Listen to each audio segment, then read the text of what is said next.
dates, so if anybody has any issues, I'm extremely flexible. However, I can't start until after 6 o'clock in the evening. I would agree with that. Okay. Friday, the earliest I could start would be 6:30, but any of the other days would be fine for me. Okay, so somebody just picking. I'm okay. Okay, so let's work on the first meeting then for the ARPA meeting within the first 2 weeks of March. Since we won't get started until after 6:30 on the Fridays, maybe let's look at Tuesday, Wednesday, or Thursday of the first week right now. Are all those dates good for everyone on council? Yes. Is there a specific days that are of the week that are better for any members of council or that are worse for council? I'd prefer Wednesday, but that's not. Prefer Wednesday? I'd like Wednesday too.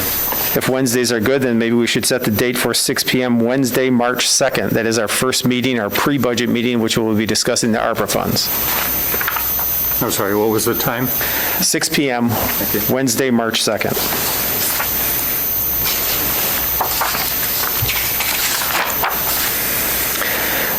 Now, the next meeting would be the budget meeting, which would be held the first week of April. I have highlighted for council that council meeting is the following week. I do show on there when Good Friday as well as Easter is. And so that would leave, well, we have 4th, 5th, 6th, or 7th. Are there any days that do not work for any council members? Same stipulation, just if it's Friday, it should be at 6:30 or Okay. at the earliest. Again, I'd prefer Wednesday, but that's, So is everyone good with Wednesday, April 6th? Yep. thank you. Yep. 6 p.m. Wednesday, April 6th. So then if we could have a motion to approve that. So the first meeting would be held on Wednesday, March 2nd at 6 p.m. and the second meeting would be held on Wednesday, April 6th at 6 p.m.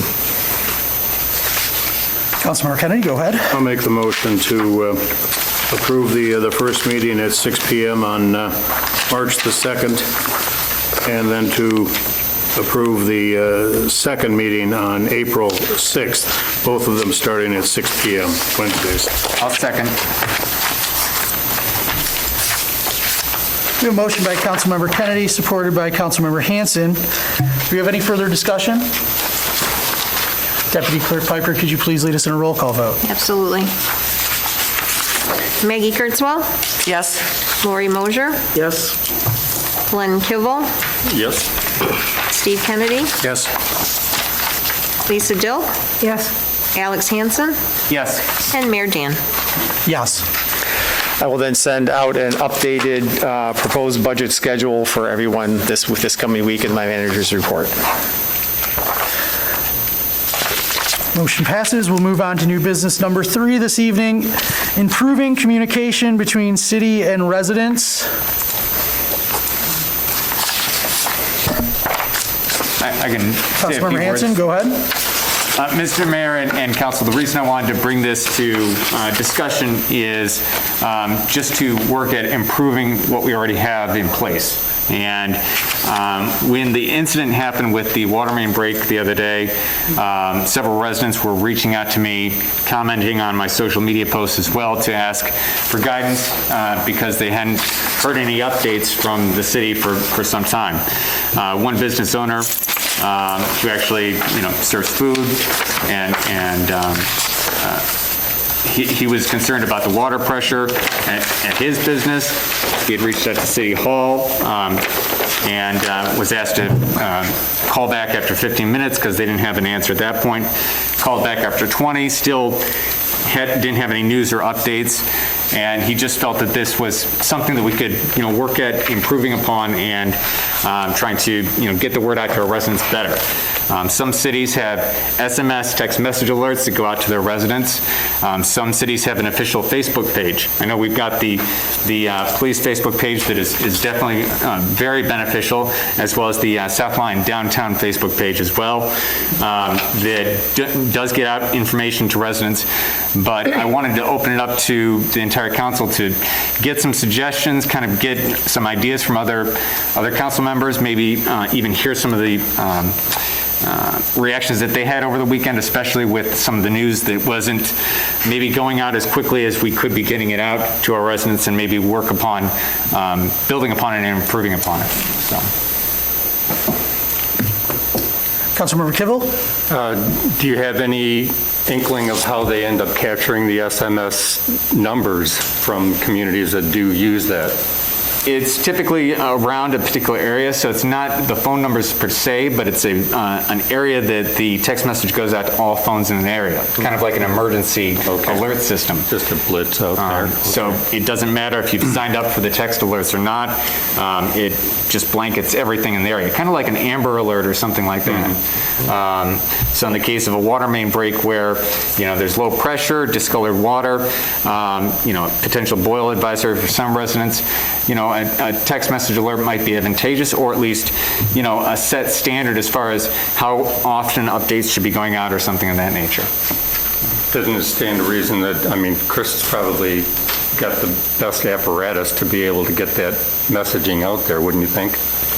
We actually have Nixle most of the time. Thanks. Thanks, Chief. Thanks, Chief. Sorry, he can't be heard back there on the mic. Thank you. We have this service that's Nixle, and it's free. You can sign up to get text messages for your phone or emails.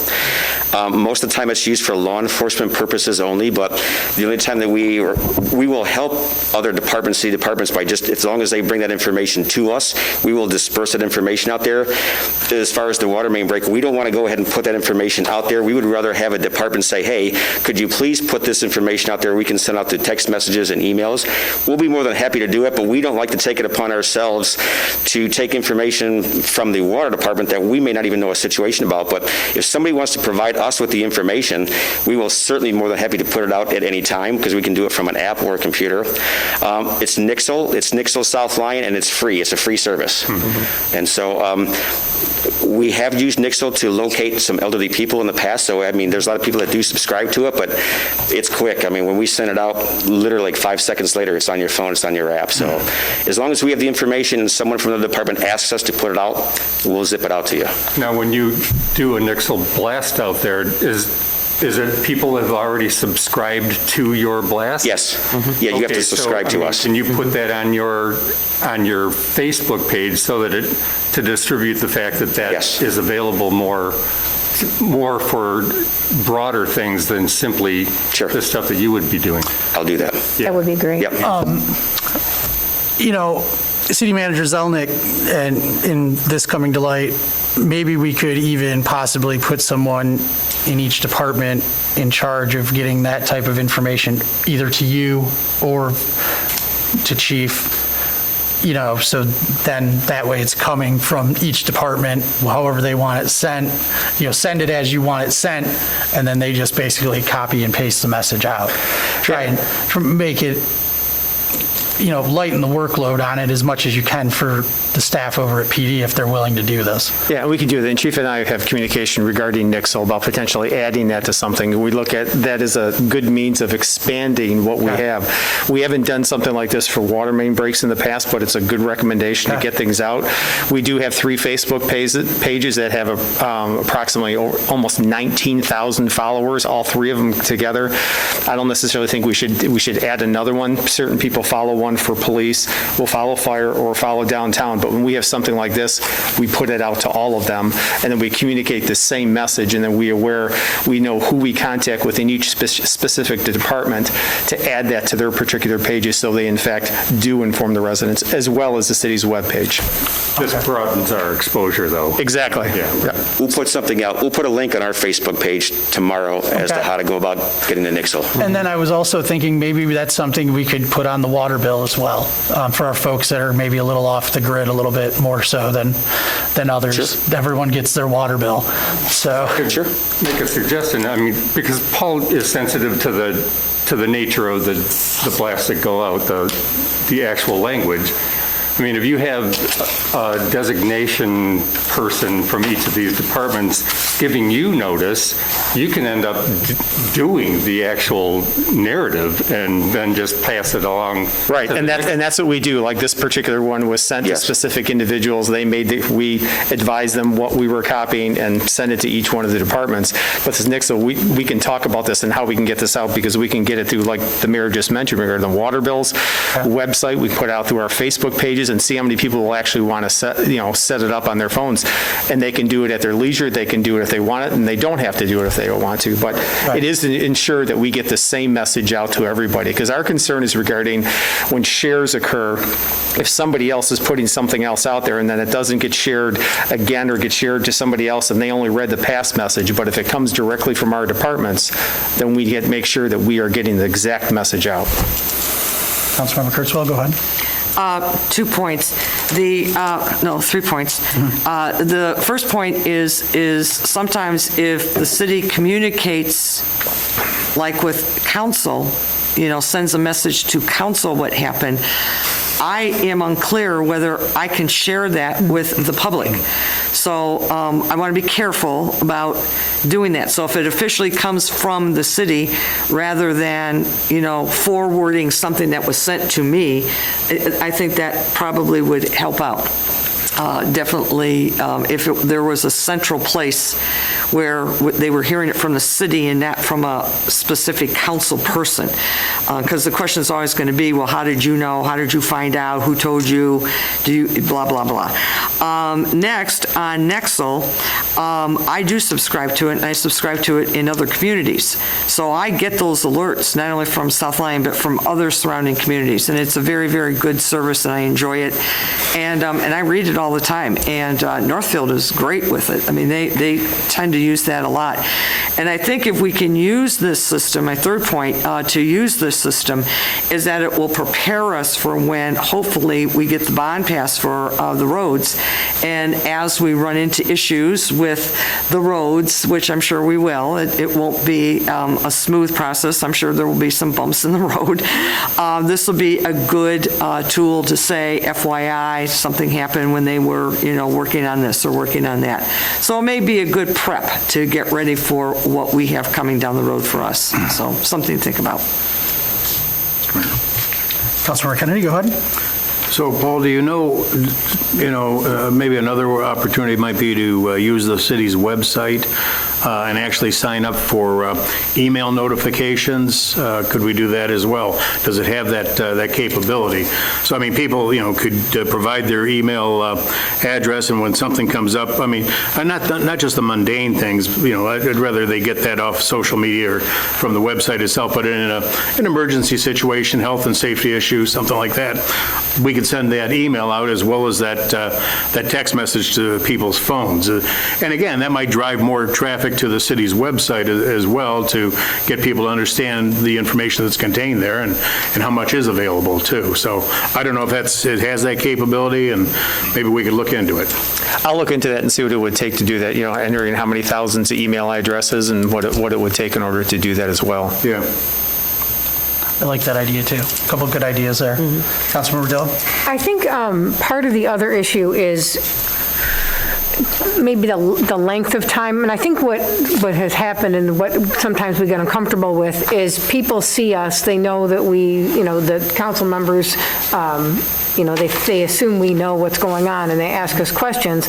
And when we don't know, it gets a little frustrating to not have an update, or if they're saying, can we drink this water? Is this, is there a, so I guess that's a little bit of the concern too, is maybe, I don't know if there's some kind of standard or something, but a way to maybe get updates a little bit sooner. I don't know. Because I didn't know where to send people that were asking questions. And you know how people get on Facebook and it gets, people start saying things that aren't true. And you want to step in and be like, that's not true. But I don't want to step in if we don't know what's true. So I guess that was part of the problem too. It was a little frustrating because it seemed like there wasn't an update for a really long time. Well, it has to do with changing conditions, and what we want to make sure is we get a message out regarding what is taking place. I'm in contact with the individual, the staff, they know to contact me, that we're waiting for the next update or a milestone to be reached before we send out the next update. And that's when that update came up sometime, I think it was around 7:30. I'm informing you, we're updating on the Facebook pages and let everybody know what had taken place at the water main break and be repaired. There's a lot of things that are happening on the site. There's a lot of potential things that could go wrong. There's, with equipment, there's 2 water lines that's going on, there's intersection issues. I mean, it's dark, there's a lot of different stuff. So it was a timing thing about when thing gets done. So that's why there was a time frame between approximately 5 o'clock and 7:30 that there wasn't any additional updates that were given. And there are people that do contact council members. And I always tell, council members, please have them refer to the Facebook page or website or whatever it may be.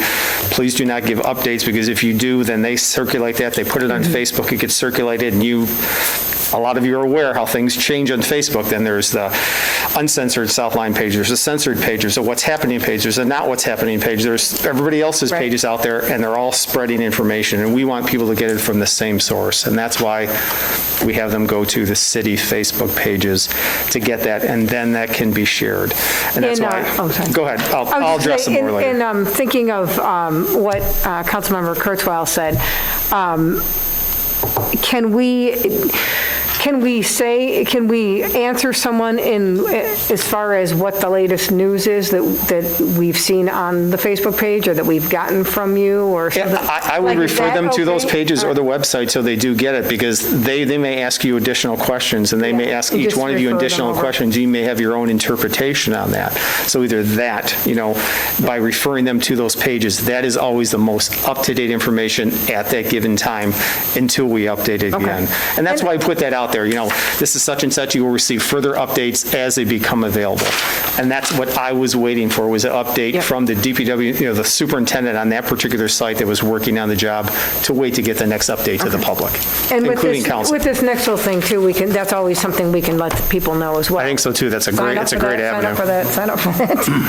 All right, thank you. You mean everything on Facebook is not true?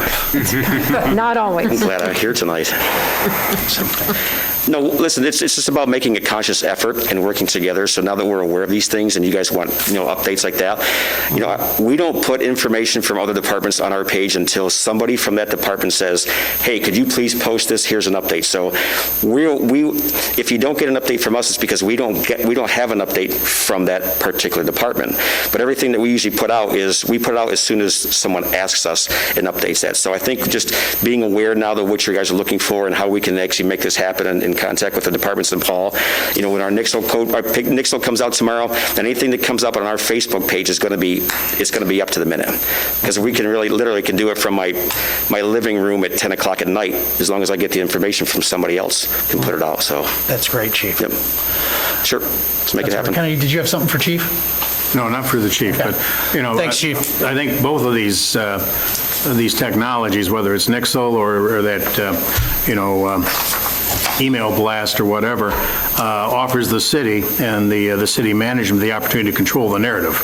And I think that's really important as far as pushing the information out to folks so that they're not digging through and picking up information haphazardly from Facebook or whatever that may or may not be accurate. So if both of those things work out, I think that'd be a good opportunity to employ those tools. Well, that's going to get spun no matter what happens. Councilmember Hanson, go ahead. So the official city page for Facebook is Downtown South Lyon? It's all the pages, because people choose to follow, the police department or the fire department and the Downtown South Lyon page. Each one of those they put out their own communications, but if the city officially is making a Facebook post, we put it out to all 3, because that reaches almost 19,000 followers. Some of those individuals are most likely the same people because they want to follow all 3. But based upon that, we just felt it was not necessarily needed for the people to sign up to the 4th one, to have a City of South Lyon one. We already have all those other followers. But we just think, obviously, we can improve on those communications with these other methods too. Now with the new website, now with the potential Nixle and other things as well.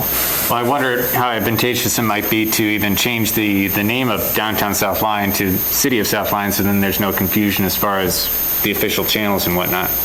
I know the South Lyon Police Department page, I know that's the official page of, the Police Department of South Lyon.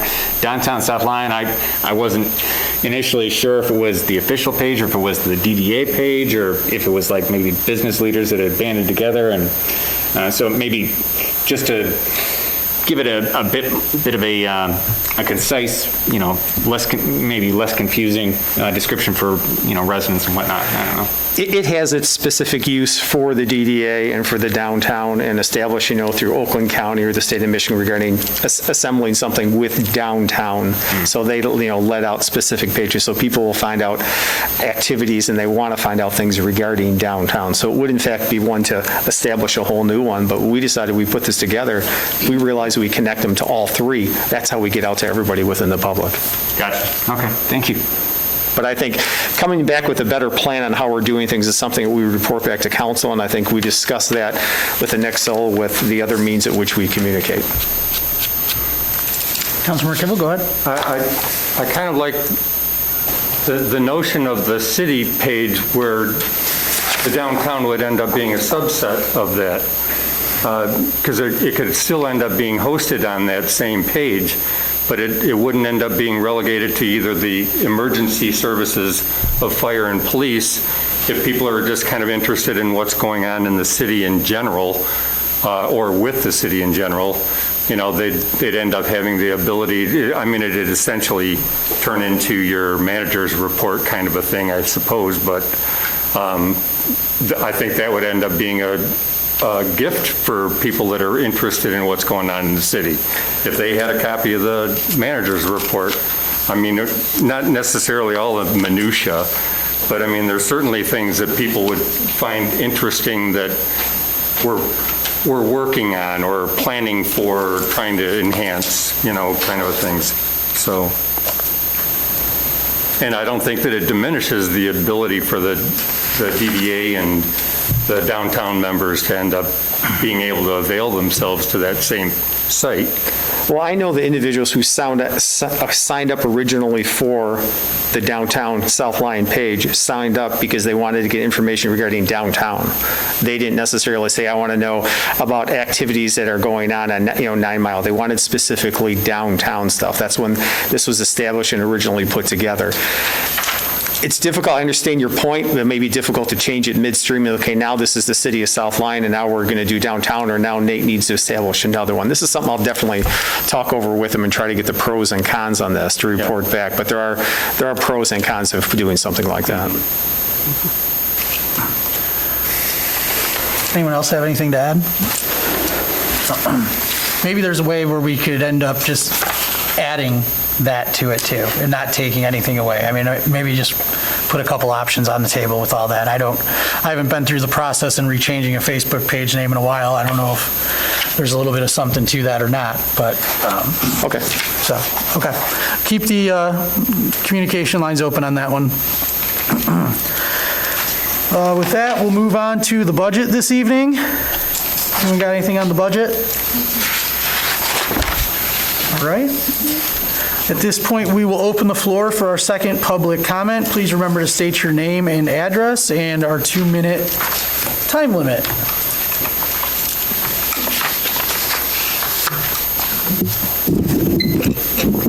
My name is Judy Keeley.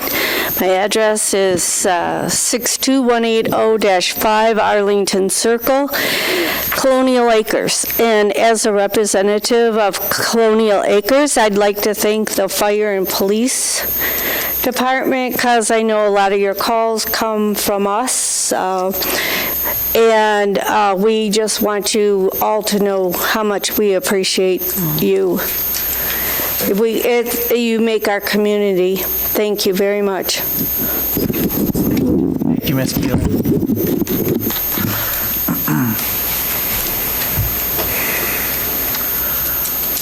All right, at this time, we will close the floor for public comment and move on to the manager's report tonight with City Manager Zelnick. For upcoming meetings, we have, in February, we're going to have a presentation by a couple members of the Cable Commission regarding the new equipment for this particular chambers, as well as requesting approval for a purchase of a new playback system that was budgeted in this year's budget. I've already talked before about the local state of emergency. Railroad crossing, we talked about a new sanitary sewer line. We're working on the easements regarding that and the appraisal. We'll be discussing that in an upcoming meeting regarding potential good faith offer for those easements.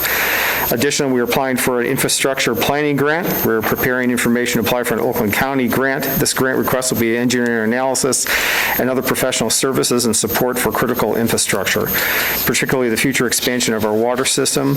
We're drilling a new well in a different aquifer than we are currently using. This has been in our long-term plan for many years and was discussed with several council members recently. I also need to bring up an issue related to last week regarding the water main break. As many of you know, this past week around 3 o'clock, we had a water main break at the corner here. This 12-inch water main break immediately affected the water pressure throughout the whole city. Through our Facebook pages and website, we alerted the community to the break and advised that we'd be updating them when new information became available. Additionally, alerted all city council members to the break. During this particular break and repair that was being done, a particular council member had contacted the DPW superintendent during the repairs of this particular break. I would urge city council members not to contact members of our DPW, especially when they're working on repairs or working on maintenance or working on projects within the city. This only takes individuals away from the particular project and unfortunately could create a safety issue specifically within that hole where those individuals are working. I've had contact with council members in the past regarding potentially interfering with city operations, and I don't want to have that happen. But what happened on Friday night puts the safety of our employees at risk and unfortunately usurps my authority as a city manager. And that's why I have to speak up. Our DPW employees did an excellent job making the repairs under the worst conditions, all within a timely manner. They cannot be interfered with when making those repairs or responding to personal phone calls from city council members. When you take them away from their job and answer your call, you are having them do exactly what you want them to do, not what they need to do. You're basically giving them direction. I do not interrupt employees on the job site when they're in the middle of the project. They know what they're doing. There are many moving parts on a water main break like this. Materials coming in and out of the site, presence of water in a hole, bacteria testing, ensuring the excavation of the site is safe, several pieces of equipment in operation at the same time, traffic control devices put in place, and all of this occurring at night. Calling them when they are in the middle of a repair like this puts employees at risk. They are all there to do the job, and taking them away from their job affects the safety of one or potentially all the employees. Please, you have to learn to trust our employees and let everyone do their jobs. The original post said that we'd be making updates to residents when necessary. We did just that after we reached a milestone and/or conditions changed. A council member should not be making this call to the DPW person who's working on site so they can update the public. Staff makes the call with the advice of other personnel, and staff works together in these instances and discusses updates and knows timeframes for repairs such as this. I'd appreciate City Council working with me in the future to ensure that something like this does not happen again. And that's all I have for tonight, Mayor. Thank you. Thank you. Does anyone have anything for Paul? Councilmember Dild? Thank you, Mr. Mayor. Paul, I know we had talked about the road committee before, and I know of at least one person who had applied, but I wondered if we need more people to apply for this to... Yes, we do, and appreciate it. Councilmember, if mentioned it here tonight at the meeting like you just did. We only had 2 individuals that applied. I did have some other people that expressed interest before, but they had not submitted out the application. We have the information available on the city website for them to fill out, or they can contact City Hall and we will get them the application just as the other boards and commissions. So thank you for bringing that up. Can we put that out on the downtown page or something one more time? Just Sure. so that we can amplify that as well? And just remind people exactly where they need to go to apply. That would be great. Thank you. Councilmember Kurzweil, go ahead. Along those same lines, Paul, I think part of the problem, and I don't know if Councilwoman Dill would agree or not, but the people that I spoke to right now, they want to keep their face-to-face meetings to an absolute minimum. So I did tell certain individuals that I did not know if those meetings would be held Zoom. I thought that they would be face-to-face because this is face-to-face, so are the other.